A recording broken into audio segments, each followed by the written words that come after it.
everybody, and welcome to TV3 and tonight's edition of the Spartan Sports Report here on TV3. And Sam and I are happy to welcome a guy we haven't seen for a while. You might introduce our guest, Sam. Well, head football coach Adam Kelly. It's good to have him. We haven't seen him for a while. No, we haven't. Glad to have him join us. So. Welcome. Well, thank you. I'm glad to be here. We had a busy season, and we've had a month and a half or so to look at things, and now we're back into the off season. So that was a good opportunity to come on and talk to you guys about what we're up to and promote the program a little bit. Off season really is it's year round. It is. It is. I mean, you're busy doing something for the program Absolutely. Every day. I know you are. Yeah, whether it's the high school, the youth league, or the middle school, we try to stay busy. What have you been doing in the off season? Well, we waited until we gave our kids a couple weeks to heal up from the bumps and bruises that Sure. they get throughout the season, and then we started our not necessarily conditioning, but our strength improvement stuff and our agility work, and we have some guys that go out individually and do a few things. Our quarterback's throwing the ball a little bit, our receivers are catching the ball a little bit, and we're recruiting the hallways pretty heavily, working to get. We like the core group that we have coming back next season at each level, but we also know there's some athletes out there in that school that would really help us achieve our goals. So both the players and the coaching staff are knocking down doors pretty heavily right now.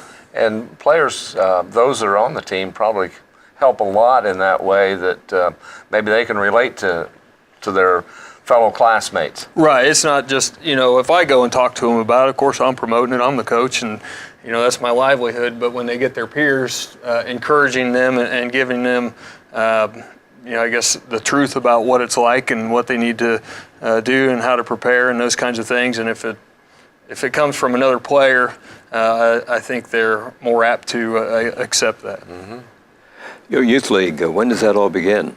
Our youth league, they start practices in mid to late July, and then we go through the Super Bowl for the league that we're in plays 2 weeks into November. So it almost mirrors our high school season. What age are these kids? We start in kindergarten. We have a kindergarten first grade team, and then we have a second grade team, third grade team, fourth grade team, fifth grade team, sixth grade team, seventh grade team, eighth grade team, freshman, JV, and varsity. So we've got a lot of opportunities for kids in Fayette County to play football. Well, that's great. What are the facilities that you use? We have all our youth practices at the high school. We our typical during a normal week, our Monday and Thursday practices are shorter for our high school kids. So we practice twice a week with our youth league on Mondays from 6 to 8 p.m. and on Thursdays from 6 to 8 p.m. So that way we have a couple varsity staff members that are also coaching the youth league team, and then I'm heavily involved in each one of those teams. And so it gives us an opportunity to be hands-on with them. And then we use Grandview for our home games on Saturdays. Okay. And the school corporation allows us to use that, and it's fantastic. And Brian Edgecombe paints up the field for us, and it's a good experience for the kids. At first, several parents, they wanted to play on the varsity field because that's what they had done before, and they were worried about bleachers. But it's really a laid-back atmosphere that they bring their chairs and their coolers, and it's a good time. So, and to me, that was Spartan Field. When I was in high school, while I went 1 year out on the hill there, football field wasn't done, and that was Spartan Field. That was used to have a lot of fun up there when I was a kid going to games. It's a nice place. It's got outside restrooms, so nobody has to get into the school. And when I was a youngster, that's where we played our youth games. And it had bleachers then. They've taken those down and put up, playground equipment. But it's a great field. It's in good shape, and we're very appreciative of the opportunity to use it. How do the kids sign up in the school before school's out in May or? Yeah, we will do a spring clinic in March. Okay. And we encourage our players. They get a reduced cost if they register at that clinic.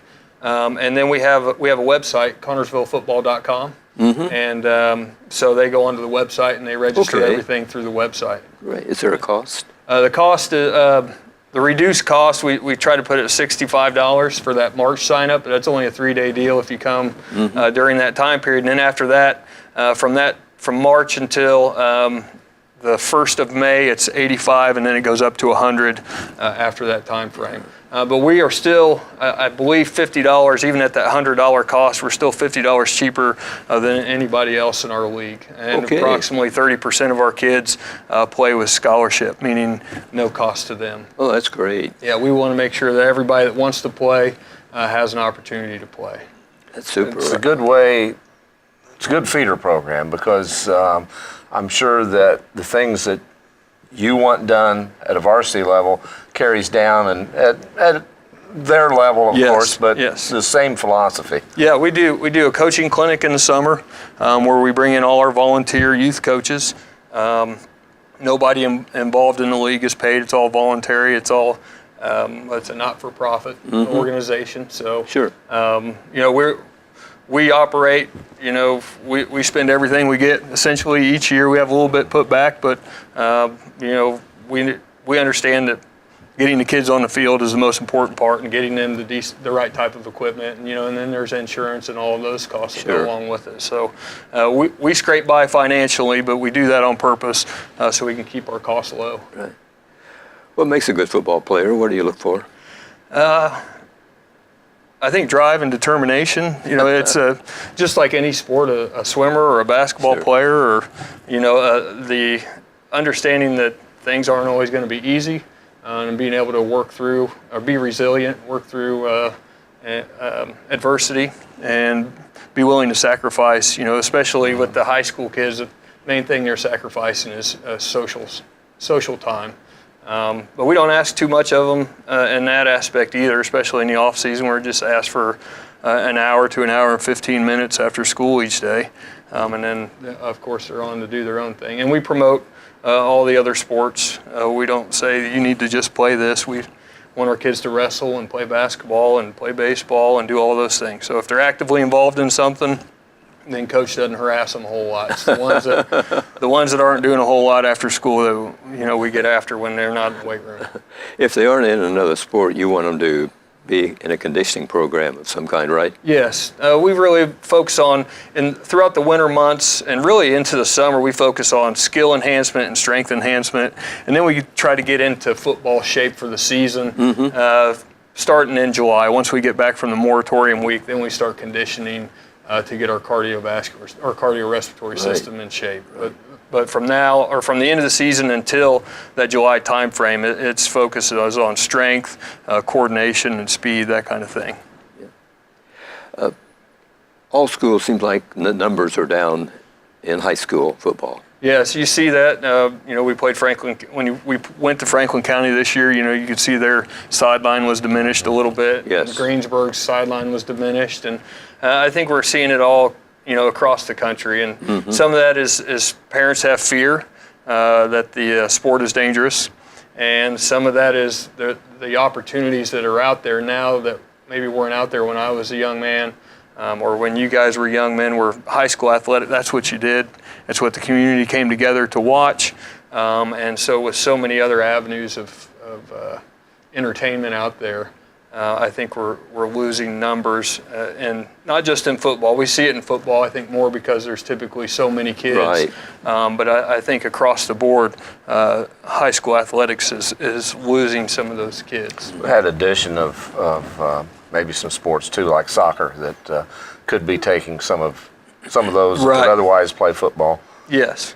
But but I was surprised. One team I was surprised with that we play is Richmond, and how their numbers were really down, and that's a much bigger school than we are. It is. I think he said they were at 42 and we were at 43. I mean, it was pretty matched up. Same thing with Greensburg. We're in the low 40s.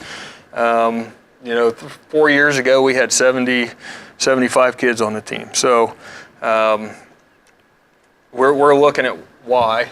Sure. And we're trying to figure out how we can address that. We have a nice group of young guys coming up that will be freshmen next year. Our freshman class this year was pretty decent. Where we really struggled this year is we didn't have a lot of numbers in our junior class. Our senior class wasn't big, but it was adequate. But our junior class is very small. So we were supplementing. Normally you supplement those juniors with that senior class and fill in the spots that the seniors don't take. And this year we were supplementing with freshmen and sophomores in some cases. And, to compete at the varsity level against the teams that we play in our league, you're going to struggle. And obviously, Well, sure. we did this year. But we saw a lot of kids develop. We saw a lot of good plays during the season. We saw kids play hard. So a lot of positive things. The 0-10 mark, obviously is not a good thing. But Those younger guys, you'd rather get them playing time on the JV, I'm sure. yes, even my son, who has started for 2 years now, I would have rather him played junior varsity football this past year and freshman football the year before, Sure. and allowed him to develop, as he ages. So to throw those young guys in the fire that typically aren't physically ready and typically aren't mentally ready, it's difficult. But looking forward with those kids that are getting that experience, when they hit their junior, senior year, should be phenomenal football players. So when you have to play freshmen on varsity level, big difference from coming from 8th grade to the speed and the strength that they I would see. think Yeah, so. and it's not fair to do it to them, and we really try hard not to, and our goal every year is to no freshmen are going to play. And last year, that was the goal going into it, and then, Gavin Lynch ended up earning a spot on the defensive side of the ball and then contributed quite a bit on Yes, the he did. offensive side of the ball as well. So that's good for us that we have him for the next 3 years, and but I don't think it's the best thing in the world to play them as freshmen, and we don't want to play them as freshmen. Absolutely. Schedule will be the same, just reversed, will it? You'll be Right. away where you were home this year. And That's correct. no new school coming on or anything like that? No, sir. Okay. And we like our schedule. Our league is fantastic. It's competitive Yes. football. You have East Central at the top, and then, everybody else is chasing that and trying to figure out how they can put themselves in that same situation. Thought Jennings County was a good pickup. We got away from the Indianapolis schools where they didn't seem. We would go up there and you talk about low numbers. They may have 20 players or Right, something. and So, 2 people in the stands. Yes. Yeah. but with Jennings County, a school similar to us. Yes, I'm glad we picked them up, and I believe their head coach is from the Connorsville area. Ron Zimmerman. Yeah. Yeah. And after that, we performed terribly in that game overall.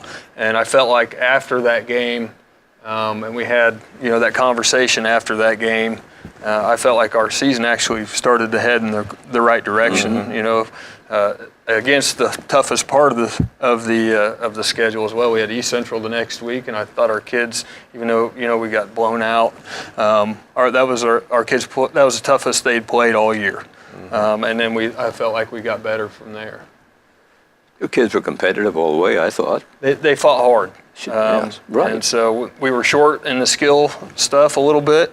We weren't the fastest team on the field each night, and I think that hurt us a little bit. But we've got some young guys that we think are going to add to that speed in the coming years. They never gave up, and I think that says a lot about their character. That even though they may not have had the skills, they were still in there trying, and I think that's a credit to those guys. I do too, and I've at the banquets and different things that I've been able to speak at.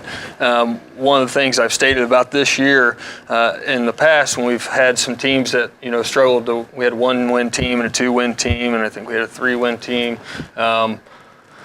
When those losses started happening early on in the season, they did fold up.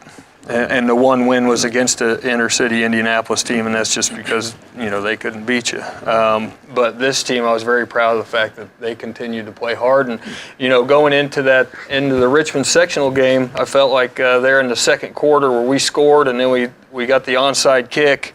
You could see them kind of pulling. There's that emotional part of the game, and football, you can really feel it. Yes. As it's happening, and I felt like, okay, we've got them now, and then we turn the ball over, and then they get a little bit of that momentum, and it just Sure. just out of reach, and the score ended up being, was it 30-7 or whatever it was, but there was a point in that game where we had the opportunity to go ahead and take that, and we would have went on to win that game, I believe, but we just, again, experience and miscues and miscommunications, and we let them right back in it and took ourselves out of it. Well, it's a compliment to you and your coaching staff that these kids play hard. I mean, and they want to play hard for you guys. Our coaching staff does a good job. They do a good job connecting with the kids, and they're all very smart football coaches in terms of the game of football, and they're also good mentors to these young guys. So I'm really happy with the staff that we have here at Connersville High School. It'll soon be the third Friday of August, and you'll be playing football. I'm looking forward to it. I know you are.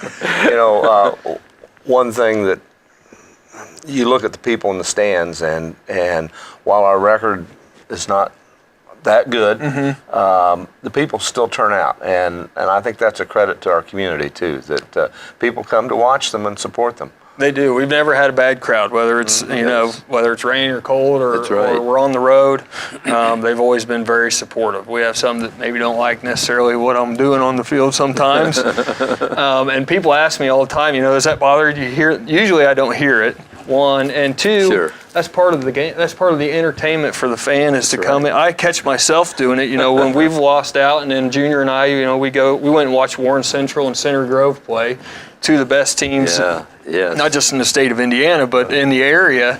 And I'm up there second guessing the coach. Why would he do that? And this guy's got 2 state championships, and this guy's ranked in the top 10 in the country.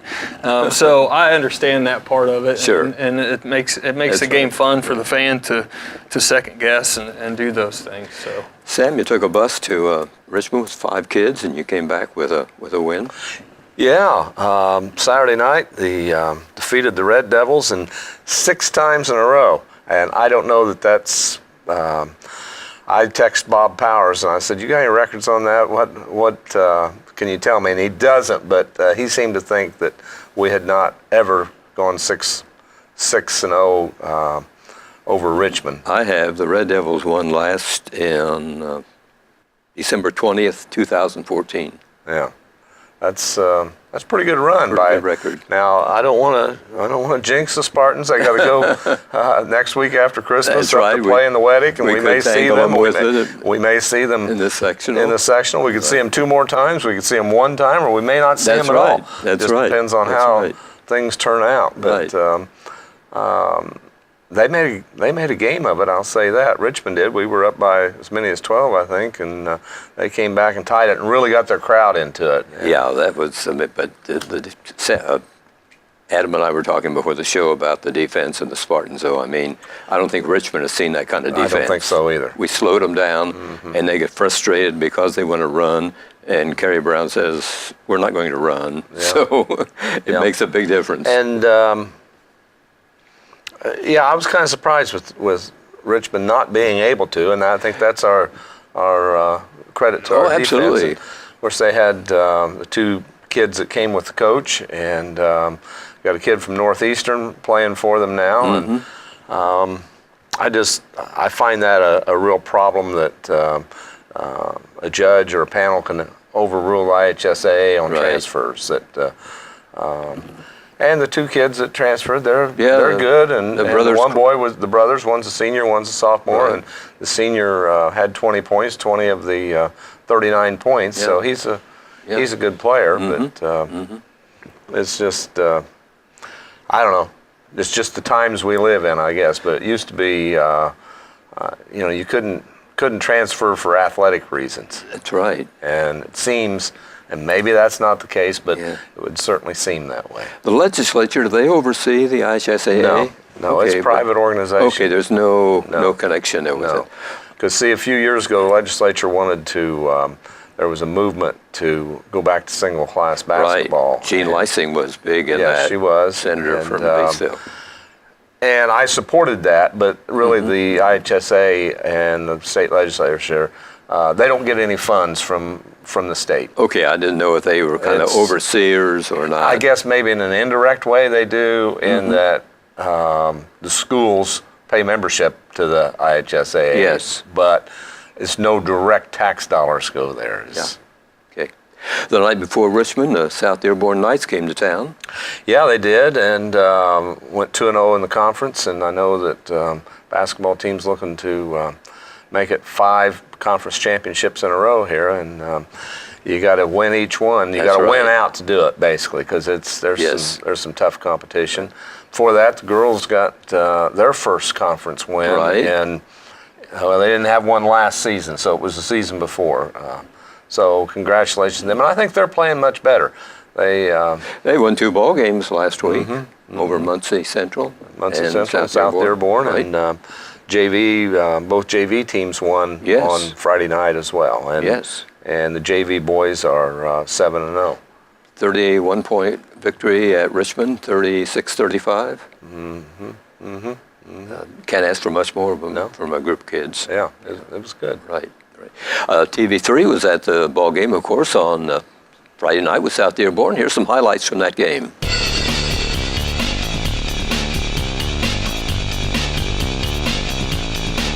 Nice crowd on hand that night, too. Of course, when you have the little girls coming, you get moms and dads and grandmas and grandpas come, but that's good. They can come and see what's going on the court as well. It's great to have those folks come, and we'll be showing a little bit of the girls' program at halftime here shortly. And a reminder that this game will be on TV3 Thursday, Friday, and Saturday nights at 8 o'clock. So hopefully you'll have a chance to watch it. Sollenbarger there with that layup. He had a nice game. I thought he played as well as I've seen him play.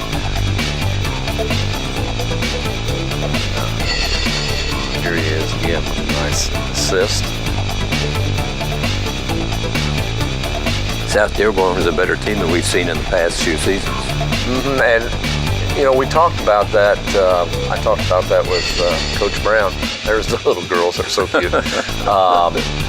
South Dearborn was much improved in football. And, absolutely. And I said, do you think that will carry over to basketball? And he said, yes, I do. He said, because the success there can carry over very much. And I know we saw that, Adam, this year with their football team was much better than we've seen in the past. There's the final 50-43. Yeah, it was a good win. I was glad to see the Spartans get a victory. And did you get to the game, Adam? I was there Friday working concessions to raise money for the football team, but I was there. Yeah. Well, we hope you sold a lot. Yeah, well, I hope so too. Sports this week at CHS, co-ed swimming at Mount Vernon on Monday. Tuesday, the girls and boys basketball at Greenfield. That's a doubleheader with like we have it here at Connersville with South Dearborn. So that's kind of a coming thing, Adam, that schools are going to that.